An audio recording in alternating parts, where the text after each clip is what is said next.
Hello and welcome to Slow Pit Stop, the international Formula One podcast by fans for fans all around the world. My name's Arafat, and as always, I'm joined by my co-host Mohammed. Say hi, Mohammed. Hi, Mohammed. So if you're a first-time listener, you'll soon come to realize this podcast was set up a long time ago to explain Formula One to new fans. And we initially were going to call it This is Formula One, and at this point, I'm afraid to ask.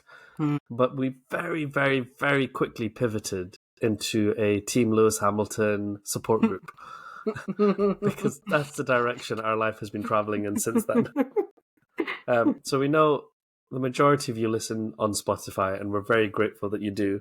Some of you may be seeing our faces right now on YouTube. We're trying to start a YouTube channel. And I know 3, maybe 4 of you watch it. So what I'm doing right now is I'm giving you all permission to head over to YouTube and type at Slow Pit Stop. Sorry about my voice. I've got tonsillitis. I'm very unwell. I don't know why Mohammed's forcing me to do this. But I give you all permission to go to YouTube, type at Slow Pit Stop in the search bar, subscribe, like our videos, and one day together we can make at least 24p doing this. I really thought what you were going to say is I invite all of you to go to YouTube, type at Slow Pit Stop, and you can see with your own eyes the pair of headphones I'm wearing today. That's really what I thought this was. The pair of headphones belong to my 3-year-old daughter. How do they look? Oh, do they? Do they belong? Yeah, I guess that. They look like a bejeweled masterpiece that came out of I don't know, some 4-year-old's notebook, which they really have. They're dinosaur ones, and they're glittery. Are they? Where is the dinosaur? I see green camouflage. Oh wow, that's so cool. They are Reptar. My headphones are upstairs. Yeah, Reptar with glitter. It's like Reptar meets Cynthia. You know how there was Barbenheimer? It's Cynthitar. Oh, that'd be amazing. But we've invested hundreds of dollars into real equipment for this podcast. I know, and one day we will make it back somehow. But okay. We've got a really good show for you today. What we're going to do is we're going to talk about the news. We're going to touch on Red Bull again, because how can we not? We're going to talk about Bottas and his acting skills. We're going to talk about Alpine and their future, what's going on with Flavio Briatore, and then we're going to get into the race weekend, in particular talking about Logan Sargent. We'll have our Team LH group therapy session. Yay. And talk about our 2 Spanish drivers. But, Mohammed, I have 2 games for you. Number 1, what will we be talking about when my groceries get delivered and I have to get up and ignore you? Oh, I can't see how much time is left, though. It just says your delivery is 2 stops away. Yeah. So what I can do is I'll launch into a diatribe, and then when you get back, I'll have just finished it up, and you can distance yourself from it. Great. The second game, I had an idea today. 2 stops away. Classic. So my idea, you know how we play the auto text game?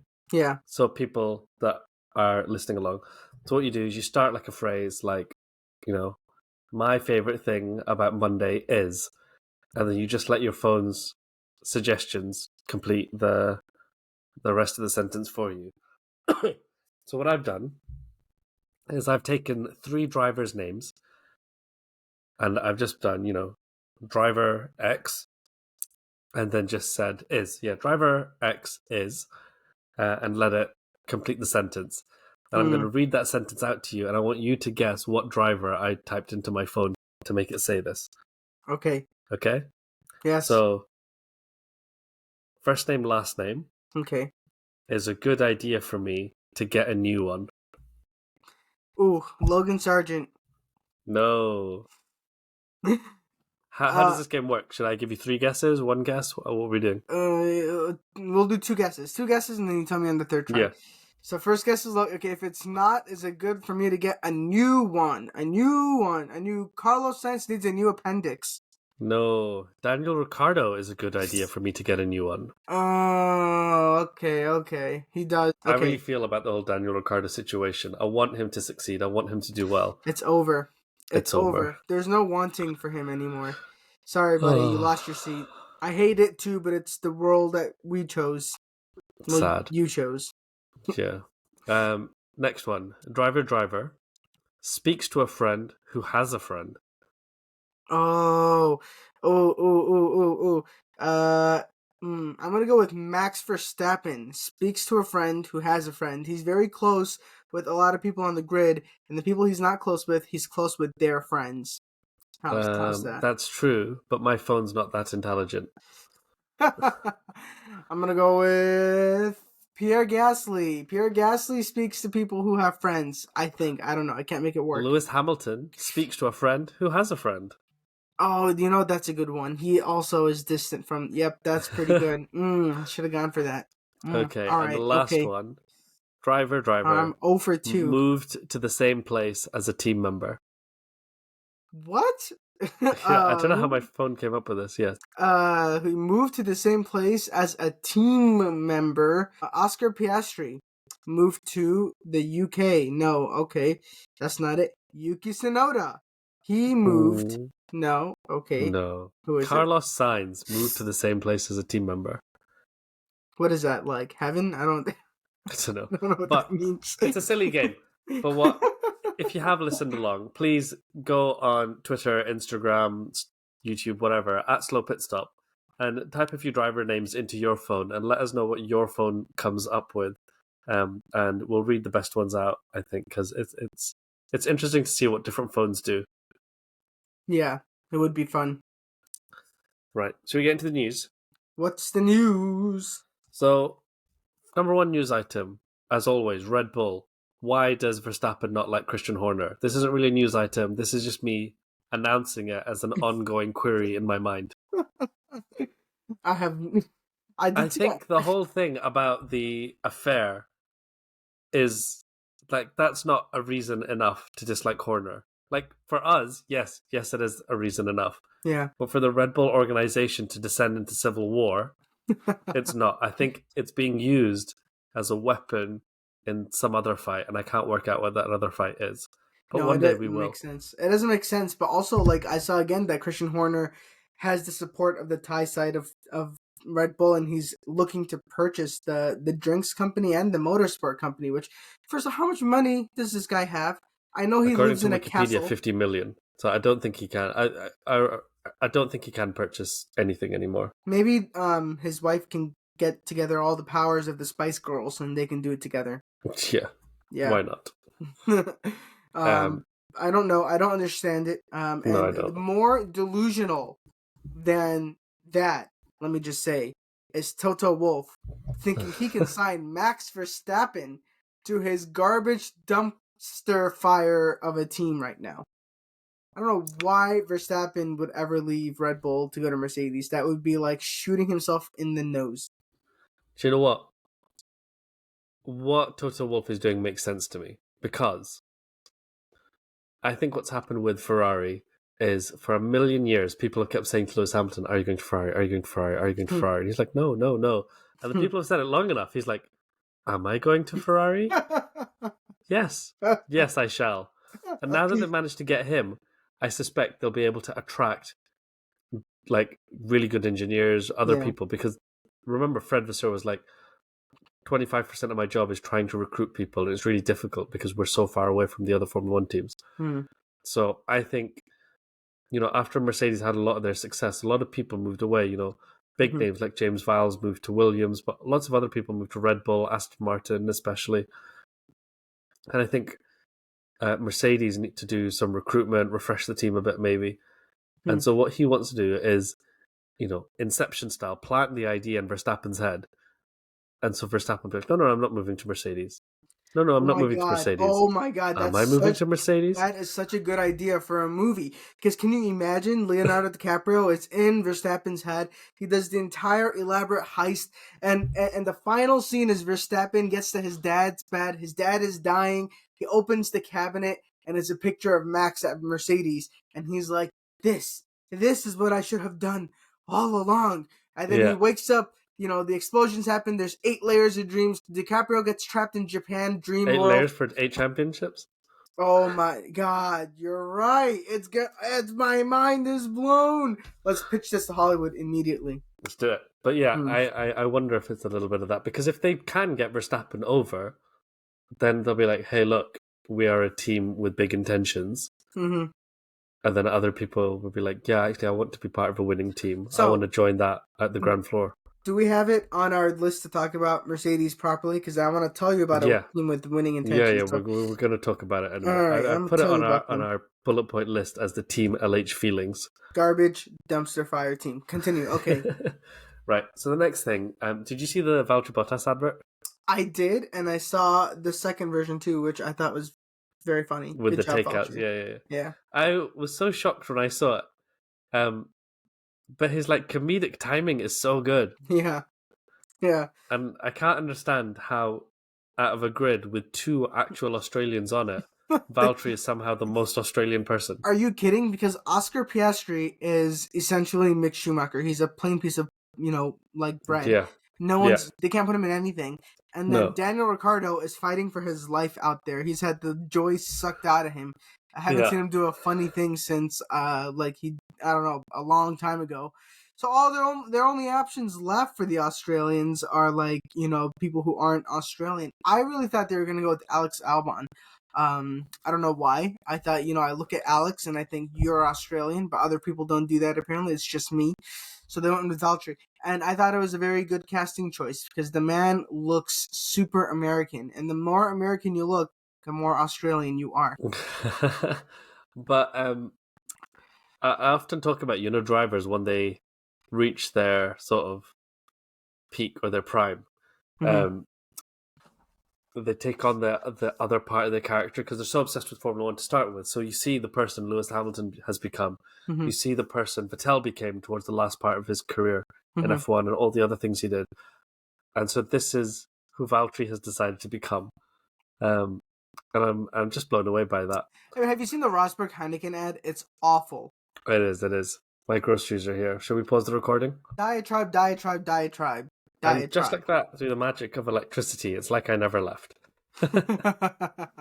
Left. Yeah. Exactly. I can't remember what we're talking about. So we're talking about Alpine, Yeah. Oh, we were talking about Bottas. yes, Oh yeah, Bottas. Great casting job. who drivers become, right? So Mm. Lewis became who Lewis obviously is. Verstappen had his passions and projects that he was into. Bottas has decided, now that he's in the last part of his career and like comfortable with who he is, Okay. he's going to become like super Australian. So I wonder, drivers that are still young, hungry, in a different phase of their career, Yeah. who will they be? So who is Verstappen going to become? He can go two ways. He can either go the former champion to commentator on television route, which a lot of people have done. Like what's his name, Damon Hill has done it. Yeah. Nico Rosberg has done it. It's very possible, but to me, that's more like washed up champion does that. I think he's going, and I'm going to play straight into the internet. He's going straight iRacing Championship. As soon as he's done, he becomes, the master of all sim racing. Until we know him as the Lewis Hamilton of sim racing. Very good. I think he's going to become a team boss. I think he's going to have Verstappen racing in world endurance racing, not Formula One. I think Verstappen racing will exist in another league, and he'll be the boss over there. Wow, that would be exciting. Although, if anyone was going to do that, Sebastian would have been. He hasn't, so who knows? I don't think Sebastian would have been a boss. I think, like, you see Rosberg racing. Rosberg's the team boss. Mm-hmm. His dad has his team in DTM. He has the team in Extreme E. I think Verstappen would do it. Father and son driving together. Yeah. Yeah. Okay. Right. Oh, but Alpine. So word is on the street that Renault want to keep the French part of their business and make engines, but not do the sporting side of their business, like the Enstone factory, and sell that to someone else. What do you think is going to happen there? Oh my god. Oh my god. Where do we even start with Alpine? Can we get your insider contact that is at Alpine that got you the pass to go watch in the Yeah, I need to ask him what's happening at Alpine. I mean, I know we talk about Mercedes being a dumpster fire of a team, but can you just imagine being solidly in the midfield and then coming back the next year and you're the slowest car on the grid? There was a moment in the race when David Croft was like, "Oh, it was so nice to see the Alpines keeping it up there with the Haas's, with the Williams right there for the beginning, but they've both pit now and now they're on a lap behind." And I was like, what are we talking about? This is a car that Daniel Ricciardo would take to the podiums in 2020, like when him and his team were back on some kind of form of function. They were better than McLaren. They had crawled up to P3 in the Yeah. championship while McLaren had slid back. I genuinely wanted them to beat McLaren last year. They have dropped now. They have sunk from wherever they were at P3 down to P10. They're the worst team on the grid. And I don't know, maybe this is overrated what I'm saying. Maybe this is something people have already talked about on a million other podcasts. But what happened? What happened over the winter break? Other teams have excuses. Haas was busy playing Game of Thrones. They went after Gunther Steiner, stabbed him in the back. Williams, what's his name? Vowles is like rebuilding the team from an Excel sheet. He's like walking in and finding out they have one spare chassis. Like, that's all they've got. It's like, And it's from 1993. Yeah, actually. You sometimes get like really old food in the fridge and you look at the expiration date and you're like, 2020, how did that happen? So he's walked in, he's been like, why do we have a 1994 Williams car at the track today? That's not what we're taking, right? And they're like, I don't know. The Excel sheet said part number 2, and that's it. So he has an excuse, okay? They all have Sauber. Their excuse is they just stopped caring. They're like, we're waiting for the new fancy people to come and we just don't care until then. What is Alpine's excuse? They don't have an excuse. They want to sell I don't even know what that means. Who cares? Fix your team. Andretti cares. That's the significance of this. Andretti's gonna buy Alpine. It could. But then they want to keep the front. Wait, what was the thing that you said that started this? No, so Renault, the company, want to keep their engine building capabilities. But the actual sporting team, they want to sell. So it's a bit like Mercedes selling the Mercedes team. But keeping their engine Imagine works. They sold it to Toto Wolff. Yeah. But they could still sell an engine to Team Wolff. They could still sell engines to Williams or whoever else. So let's see. I would give it this year and see what happens with Alpine. If they can, because McLaren technically started 2 years ago. No, exactly. That's what I'm thinking as well. So, McLaren turned it around so quick that Alpine, in theory, could also. McLaren turned it around a little bit too quick. It makes me, suspicious. Like, what the heck happened there? They got a new wind tunnel. Oh, is that what it was? Everything going wrong with Mercedes, we'll come on to this later, is they're like, everything in our simulations looked so much better. Everything, when we tested it didn't look like it was going to bounce. And when we brought it out in real life, it's bouncing so much. Oh my God. And what did Toto Wolff say? We have a bad physics problem. Boss. It's not that we swallowed a big dumb pill. So if you need the right tools, then I wonder what's happened. I know Alpine is investing a lot in modernizing infrastructure, and I suspect Mercedes needs something. I'll tell you what Mercedes needs. I'll tell you my solution to fix Mercedes when we get to Mercedes. Okay. Mercedes. We'll do one last piece of news very, very quickly, and then we'll move on to the race weekend so we can finally get to talking about Mercedes. But news from today, Flavio Briatore, former boss of Renault, who we were just talking about, apparently has been released from hospital following heart surgery where he had a benign mass removed from his heart. What? We are both doctors. What does that mean? I don't know. Maybe he had a myxoma or something. But benign? So technically benign, but is any mass inside your heart truly benign? I think benign means not cancerous. All right, fine. Okay, whatever. So continue your story. I know it's not about that. Yeah, my story was basically, finally, all those rumors can be put to rest. Flavio Briatore does, in fact, have a heart. Well, I can do the but-tish, I think. Oh, okay. Let me see if I have... Tell me, I'll do the line again. Say it right now, go.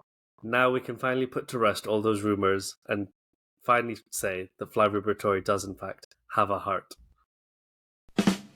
Yeah! That was so good. Moving on to the race weekend. The first part, the thing that I wanted to talk about was the Logan Sargent situation.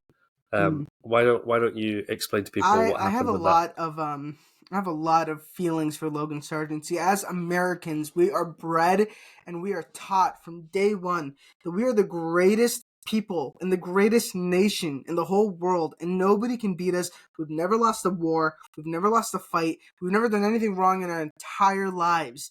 So then to be put in the rest of the world with a group of other people from other countries and then be plumb last, 21st in the 20 driver championship, it hurts, okay? It hurts. It tells us that we haven't always been the greatest nation in the entire world. And that's just not something we ever want to look at and acknowledge as being true.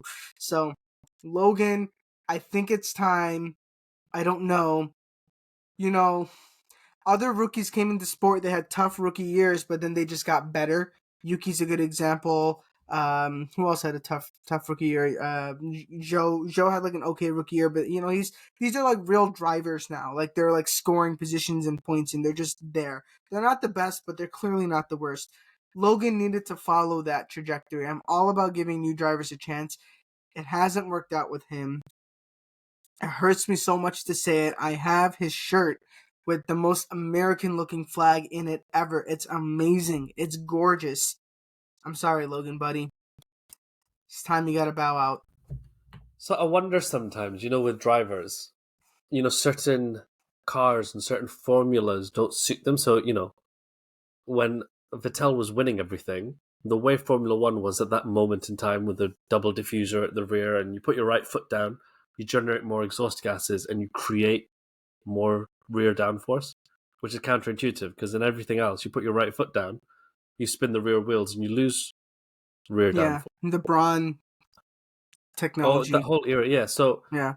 But, when we moved into the new type of cars, 2014 onwards, Vettel was never as good and he had all those spins. And I think he had the spins because he was used to driving with a certain type of rear downforce that just wasn't there for him. Mm-hmm. And I wonder about some of these drivers. Do they come into Formula One at the wrong moment in time? And, the way the cars were in 2014, was that the right car for Daniel Ricciardo? And the way they are now is just not the right car for him? And is there a car out there in the multiverse that would suit Logan Sargent and allow him to be... Was Logan ever good enough to make it to F1? He was never, the best in F2. Here's the thing. So, I think what was very telling when James Vowles was talking about how he came to make his decision to bench Logan, he said, we obviously had to check with our sponsors that they were okay with this. And then I'm like, and then he goes, that's why we let Logan go out and practice, because we needed time to brief the sponsors and make sure they were okay. I'm like, Logan is in that car because the sponsors want him in that car. And Williams had to say to all of them, hey, we're going to take your driver out. Is that okay? And the most telling thing is they said, yes, it is okay. Take our guy out the car, please. What would you have done in that situation? If you were James Vowles, do you think it was a right thing, wrong thing? No, a wrong thing. But I think I would have given Logan the drive. Because it's not like what kind of culture does that create in the team to say that you are such a bad driver that when your teammate makes a costly mistake that hurts the team, you're the one that has to pay the consequences. Yeah. That's a horrible culture to create. I think it was a mistake. And it's not like situations like this have not come up before. I remember once, it was Silverstone, 2010. Mm-hmm. Red Bull bought this brand new front wing to the cars. They had one on Sebastian's car, one on Mark Webber's. And I can't remember how Sebastian's broke, but they took Mark Webber's off him and gave it to Sebastian. Wow. And then Mark Webber had to run with an old wing because they only had two of the brand new one. Yeah. And then, so Sebastian got the brand new wing, and Mark Webber, and so many jokes at the time. Red Bull gives you wings? We're like, Red Bull takes away your wings. But Mark Webber went on to win that race, and he was like, not bad for a number 2 driver, eh? Yeah. So this problem has come up. And I remember in 2016, after the whole Rosberg, Lewis Hamilton thing, Toto Wolff sat down and created a set of rules. And being like, if this happens to driver X, then this happens to driver Y, and this and that, whatever else.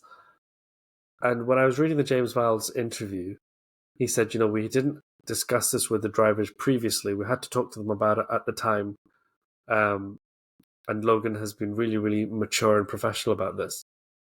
And to me, I would say if they had discussed it in the past. They're in the UK, they're at their base, and they go, if we're ever in a situation where we can only run one car, we're going to give it to the driver who's higher in the championship, or we're going to give it to the driver who set the fastest time in practice at that weekend, whatever, blah, blah, blah.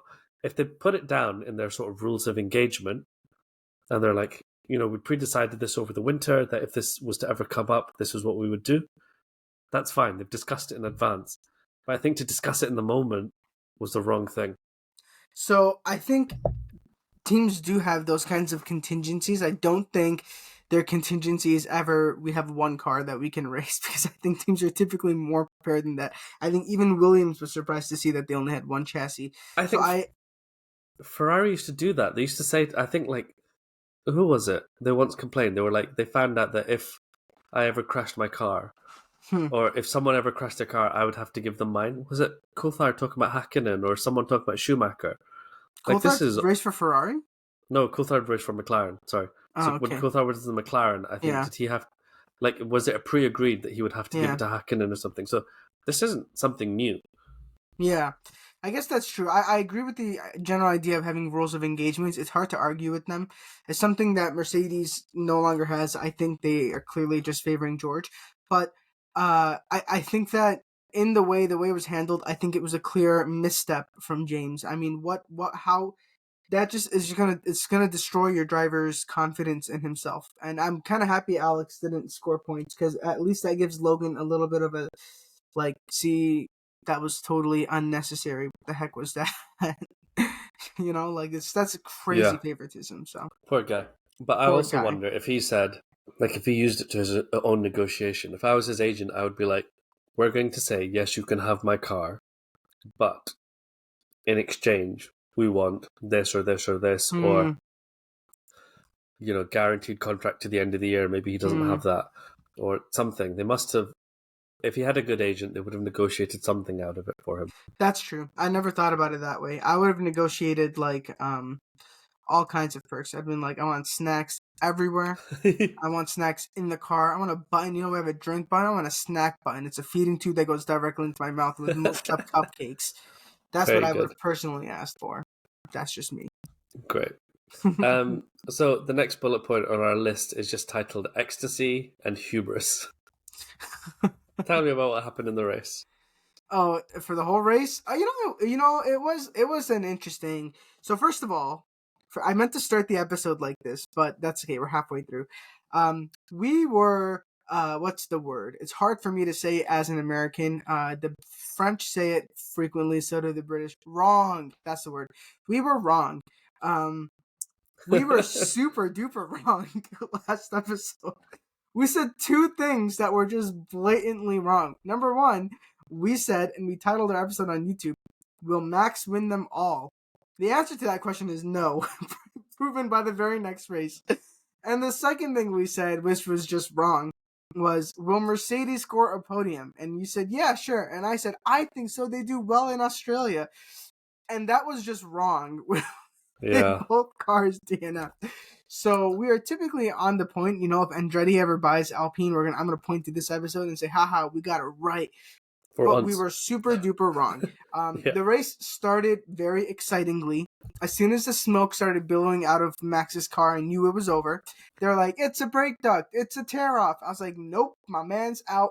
I was celebrating. I was dancing on his grave. I already put up the Lewis race winner thing. He was in 11th, but I was like, he's gonna win the race. All is good in the world. I was, it was great. It was a Ramadan miracle. The devil's locked up. And then, like, 2 minutes later, all of that horrible energy I put out in the world came crashing down on me and onto Lewis's engine, which just shut off. Like, that is, like, exactly how Nuzzer works in our culture. So somebody just Nuzzered his engine, like, and it just turned off. It was off. There's a driver called Nasser, N-A-S-R. The Brazilian driver, Felipe Nasser. He's the one. He did it to Lewis's engine. Yeah. So that was it. And then after that, the race kind of just settled in, and, like, Carlos Sainz just kind of, like, led the race for, like, forever, and then it was over. It wasn't like a classic race in that sense, but it was a classic race for the result, I think. And for the last lap, George Russell never lets us down to bring some funniness and excitement into the last lap. So good. Oh my god. And when it happened, I was like, this is so classic George. What did you think of the Alonso move? I think Alonso's a dirty driver. I think he defends like beyond the limit. I mean, if you think back to Hungary in 2021, right? That was when he was like defending crazy on Lewis, and Lewis couldn't get past him for a long time, allowed Esteban Ocon to win the race. That's how Alonso races. Like, he's just aggressive to the absolute maximum. He probably did brake check George.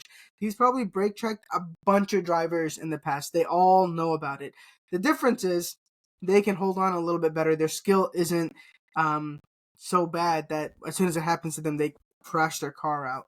So, yeah, he probably did. And I still don't think it excuses George's crashing under pressure. So, you know, when people were initially describing things and they're like, you know, braking 100 meters earlier, this and this and this and this and whatever. Yeah. I was reading the official FIA, whatever stewards thing. Yeah. And I was like, there's so many words here. And I don't know enough about driving to make any sense of this. I was trying to work out, had he done something bad or not, or what was going on. And then the next day, like loads of people in different news articles, like The Race, Martin Brundle, all of these people came out criticizing him. And I was like, oh, okay, he did bad. But in that moment, I was way too ignorant to be like, I don't know what to make of this. Yeah. So he did something dodge. And then obviously there's the video of George Russell in the middle of the track talking about a red flag. Yeah. Wanting a red flag. And it was quite scary because you can hear the fear in his voice. Like, the car is not designed to be in that position. And if someone came around the corner at full speed, they would have just gone into him. And who knows, he could have got really hurt. Mm-hmm. So we're lucky that, you know, Stroll was the next car around, and Stroll's engineer said to him, you know, you need to be careful. There's going on. Stroll would never turn the corner in fast. No, Stroll's engineer was straight on the radio and was like, "There's this in front of you." Yeah, that's good on the engineer. And they said they didn't want to red flag it because they were so close to the end that they thought they could safely manage it. They're like, if there's going to be 5 laps, then we would just red flag it because it was the last lap. Because also, if you red flag it, the order doesn't finish there. The order finishes on the last lap completed. So, like, George would have finished in the points. But and there's a lot of people debating what was right, what was wrong. They're like, well, let's see, nothing happened. They managed everything safely. George is okay. I'm like, yeah, we're saying that, but what if, like, you can see how something could have easily gone wrong. And you know, like, the FIA president is always in trouble about he did this, he's causing that dodgy. Like, if I was the FIA president, I'd be like, I'm not interfering in sporting stuff or like showing up to hand out trophies, but this is what we're going to be about. So stewarding decisions, we will then, you know, later independently review them and improve our processes. And then these sort of safety decisions about should it be a red flag or not. I think they should be like reviewing all of these decisions and being really transparent and saying, look, we looked into this. We understand why it was done this way, and actually we think that's fine because X, Y, Z, and that's okay. Or they could say, actually, in hindsight, we should have done this instead. We've learned lessons and we've changed our systems and processes. Instead, he's too busy being like, when Max is champion, I have to be the person that shakes his hand first. Make sure I'm on all the cameras. Okay, I didn't think you were going to make a serious thing about this. I was totally ready to just rag on George for like an extended period of time. But if we're going to talk about it seriously... Well, let me read this out to you. So my sister texted me. Okay? My sister texted me because there was... People started sharing the videos of George being like, red flag, red flag, red flag. And she texted me and said, Abba showed me this video and laughed and laughed and laughed. He was like, ha ha ha, look how scared he is. He just keeps shouting red flag, ha ha ha. And he was like, Grosjean calmly climbed out of a fireball. If that had been George, he would have just sat there and died shouting red flag. That's my dad's take on this situation. Sat there and died? He actually didn't get out of the car until the safety car the medical car got I don't think it would have been safe to, because he doesn't know what's going to come around the corner. I think you're safer inside in the cockpit. Half out. Okay, well, here's the thing. F1 for a while doesn't have a standardized set of rules, just in general. Okay, we pretend like they do, but they don't. If there was a standardized set of rules that was like, if A action occurs, then B is the outcome, rather than if A action occurs causing B outcome, then C will be the result, Yeah. which is what we have right now, then yes, the race would have been red flagged, and then they would have figured out the order later. They would have said, since George can't complete the race, he's not in the points, and blah blah blah blah blah. They would have figured it out. But we're not like that. We're not a serious sport. We don't have rules. We just do whatever the hell we want to do for the sake of fun. And because of that, we didn't get the red flag, which we should have for people's safety. That being said, this is the same guy who Lewis is on the interview saying the car is on a knife's edge. I'm pushing the car as far as I can go.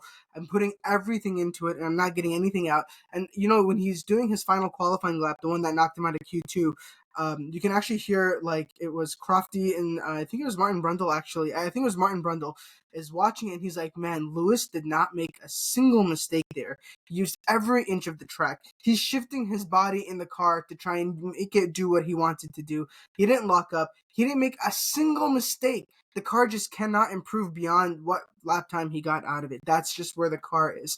And so Lewis is doing whatever he can, and George comes out having beat Lewis by less than 1/100th of a second and gotten into P7, which is still like 7/10 off of the lead lap, which is insane for qualifying, and going out there and saying, yeah, I don't think we're having any problems. I don't know what problems Lewis is talking about. You know what it reminds me of? It reminds me of like you and your siblings. Like, maybe, you know, you're having a hard time doing something, or maybe even in a group project, you're having a hard time accomplishing something. You can't do it, and then the person in It's that charge kid comes that and asks passes you, without ever studying. yeah, or yes, okay, which would work if you actually passed. And that's the thing. Like you can't have that kind of cockiness. And that, you know, when I first started medical school, I'll put it this way: when I first started medical school, the first quiz that we all took on anatomy, you know, the average of it was like a 65%. It was insanely hard in order to tell you all, like, you need to be better. But when I walked out of that feeling deflated, like, oh my god, I studied for this quiz and I got so bad on it.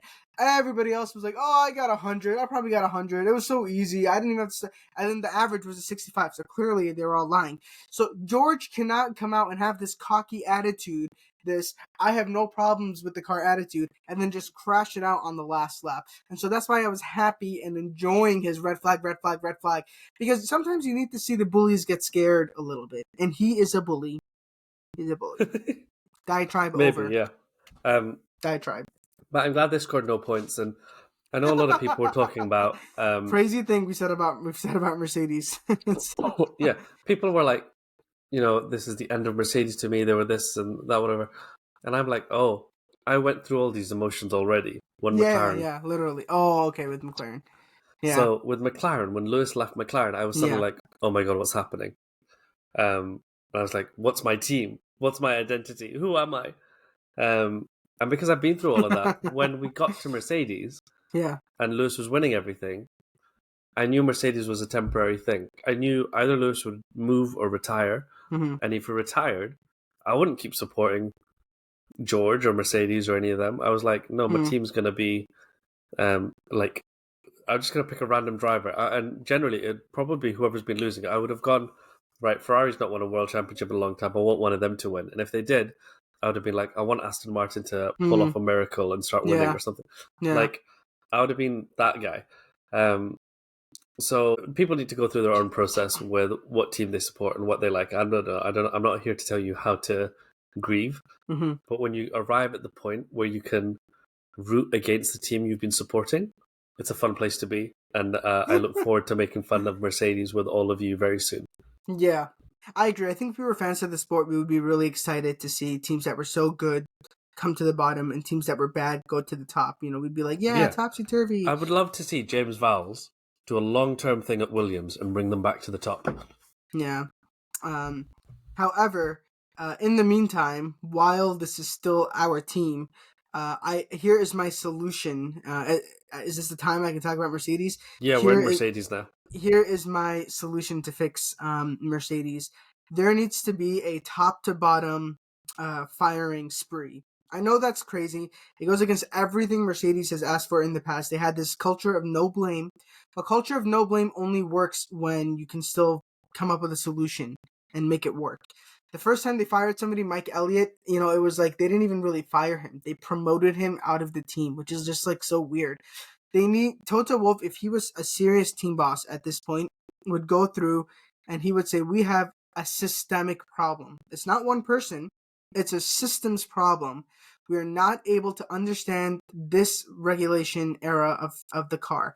We have failed now for 3 years in a row. We're nowhere closer. But I don't think it's a system across the whole team and personnel. I think it's a system in their software / wind tunnel. Okay, then he needs to fire everybody who's done that because there's a problem. That's the thing. I think he needs to firing outsource and either get a new wind tunnel, new software, whatever.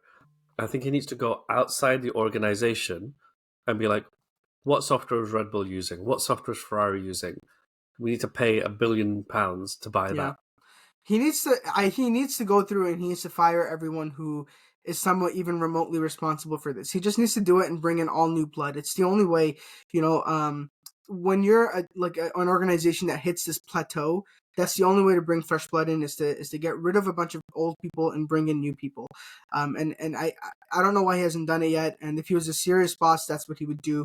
But I don't think he's a serious boss. I don't think he cares about winning anymore. I don't know what he cares about. But it's quite incredible to watch this decline into a team of complete mediocrity. We are like P5 in the championship. We are literally plumb middle of we're a midfield team. No, we have no moral superiority. Can't say anything. So wonderful. I think knowing that Lewis is going to Ferrari, because my worry was, is Mercedes suddenly going to like rocket ahead? And yeah. But seeing all of this happen, I'm like, yeah, this is good. Yeah. There's a nice quote that Lewis said that I think belongs very nicely in our therapy session. I want to see if I can find it where he said, hold on, let me see if I can find the quote. If I were prepared, I would have just had it. You were asleep before we started recording. I was asleep. Okay, I can't find it. But essentially, he said something along the lines of, like, they're like, why do you look so happy? You just DNF'd. Because he's, like, standing there, like... Yeah. And he can't say, like, I'm really happy because George crashed the car. Like, he can't just say that. So instead, he was like, I'm just going to go with the flow. And in life, you try to control everything. And you try to make sure you have complete control over stuff. And even things you don't have control over. So I'm just going to let go and have control over the things that I have control over. And I'm just going to be completely ready for when we do have the car to compete. And I think that was a really nice way of saying I can't wait to get to Ferrari. But I also think it was a nice way for us to remember that this season doesn't matter. And Lewis can DNF every single race. It doesn't matter at all. Yeah. If he did that, people would look at the season and be like, wow, the complete and utter downfall of Mercedes. Nobody would say it's the complete and utter downfall of Lewis Hamilton. No one would say that because it's just clearly the team in the car at this point. So I think he has the right attitude, and I'm not going to have any more heartbreak this season. I'm not going to care how he does if he's knocked out of Q3, Q2, because he's just in it for the vibes. We're just racing to race, buddy, until we get the Ferrari. Then the gloves are off, and then... Do you know what he's doing this year, in my mind? What's that? It's like when... This happens often, in football. Mm-hmm. Like a footballer knows they're going to leave and go to another team. Mm-hmm. And so they keep playing well enough that the manager keeps playing them and doesn't put them on the bench because they want to maintain their match fitness, but they never overstretch themselves that they would get an injury and jeopardize next year. So he's in that sweet spot of, I'm still good enough that he's basically just maintaining match fitness. Yeah. No, he's definitely good. I mean, I think if you want to just be a hater, a Lewis Hamilton hater, you could be like, oh yeah, he's washed or whatever. But I think anyone watching him can clearly tell that it's not him unperforming now. He's not crashing and spinning and stuff. It's not like he's not doing whatever the hell George Russell did. I'll tell you that much. So, yeah. Oh, George. My favorite videos are the ones where people are replacing his head with Woody from Toy Story. So good. It's so funny. It's actually so funny. Oh, George Russell. The new Mercedes champion. I'm so happy to abandon this team and not have to look forward to... Who do you think is actually going to Mercedes? Kimi Antonelli. I don't think so. Carlos Sainz? I think Sainz will end up at Red Bull. Perez? No. So I was reading the Joe Sayward article and he said something that made a lot of sense to me. and it was they want Kimi in that car, Mm-hmm. but not for a year, maybe Mhm. 2. And so they want a driver who would take a 1-year contract, like a 1+1 contract, Hmm. to the end of 2026. Valtteri No, Bottas. no, no. Oh. But then he's like, and that driver would be told in 2026, it's you versus George to see who gets to continue with us Hmm. and be next to Kimi Antonelli. And he said, Max Verstappen would obviously never take on that agreement. He'd be like, I Mhm. want a 5-year contract now. Mhm. And other people, like even if Sainz went, Sainz would be like, there's no way I'm on a 1-year contract Mhm. after everything I've just been through. Mhm. Um, and so he seems to think Esteban Ocon is the man for that job. Ugh, what a garbage team. George Russell and Esteban Ocon. I know. 2 terrorists all together just terrorizing the whole grid. Mercedes would have gone full Empire, Darth Vader, Death Star with that. Without the car to back it up. Ugh, that would just be Yeah. disgusting. Yeah. Just But disgusting. how complete would that be as like the team to not support? And they keep Mick Schumacher, the most forgettable man on the grid, as a reserve Yes, driver. I think so. Yeah. I think that'd be really I can't funny. believe Mercedes backed this guy so much. Like, we're gonna get you a seat. That was like 4 years ago. Whatever happened, he's like They got still a him a reserve seat. driver. He's an Alpine in their World Endurance Championship. He could take Esteban Ocon's seat at Alpine. That would be the other way to do it. Oh yes, they could send him there and bring him here. Yeah, it's Mercedes' plot to destroy Alpine further. We're gonna give them Mick Schumacher. Yes, that's what they should do. They'd be like, we'll take Ocon Yeah, and we'll give you Mick and we'll pay both their salaries. yeah. And Alpine would be like, okay. Do you buy this whole thing that Carlos Sainz shouldn't be dropped by Ferrari? I think he's a very, very, very good driver. And if you said Lewis is taking Charles Leclerc's seat and they've decided to keep Sainz, that would make sense. That would I have been think it's really, groundbreaking. yeah, I think it's really, really tough on Sainz because they're not getting rid of him because he's doing a bad job. Mhm. They're getting rid of him because of the huge potential that Lewis Hamilton brings with him and Yeah. how good Lewis is. Hmm. And I think it's really harsh on Carlos Sainz. We'll only be able to say it was the wrong decision when things play out, but I feel for him. I do, and I hope that he goes to Red Bull and has success and wins races and things because he deserves race wins. Hmm. Maybe even a sneaky championship here or there. But um, Oh my God, is is he gonna Ferrari be making a Rosberg? mistake? Is he Rosberg at Red Bull? Yeah, I think so. I hope Oh, so. finally. Yeah, but yeah, it's not that they've made the wrong decision. It's not like they were like, oh, we need to fire Sainz Mhm. because he's not doing a good job. They fired him and they're like looked around for a replacement and decided to take someone else. Yeah, Like when Ferrari fired Vettel, they were like, this guy's just not doing the job for us. yeah, We'll fire Hmm. him. Now we'll look around. Okay, who can we take? All right, we'll take Sainz. yeah. This isn't the So, order that things have gone in. They've gone, oh my God, we could get Lewis Hamilton. Right, we've signed Lewis. yeah, We have 3 drivers now. Oh, what do we do? yeah. That's what's happened here. So it's a different decision making process, and I think yes, it's very harsh on Sainz, but it's all very logical as well. Japan, Suzuka. Yeah.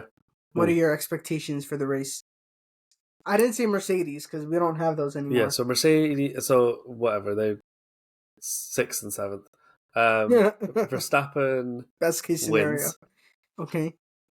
Uh, Laps the field twice out of anger, maybe? yeah. I'm gonna put Leclerc second Charles Leclerc! and Alonso third. Okay, wow. I'm gonna go Sergio Perez for the race win. I Okay. don't know, for the vibes. Number 2, Max Verstappen. Number 3, Lando Norris. There's no Logic to that, way in the world Red Bull would allow yeah. Perez to finish in first place with Verstappen in second. Perez gets to win when Verstappen is third or lower and cannot get near the top step of the podium. Like he has to DNF or whatever. But they are not going to allow. Yeah.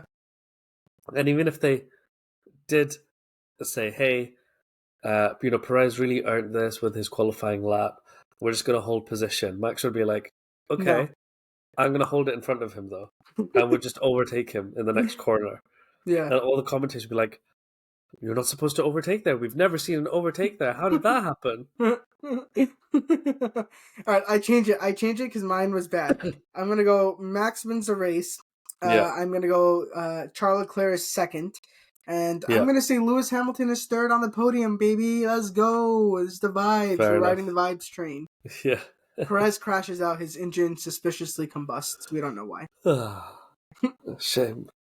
Thank you everyone for joining us. We will be back to you guys after Japan. But after Japan is a couple things. The day after is a solar eclipse, which happens to be crossing right over where I live.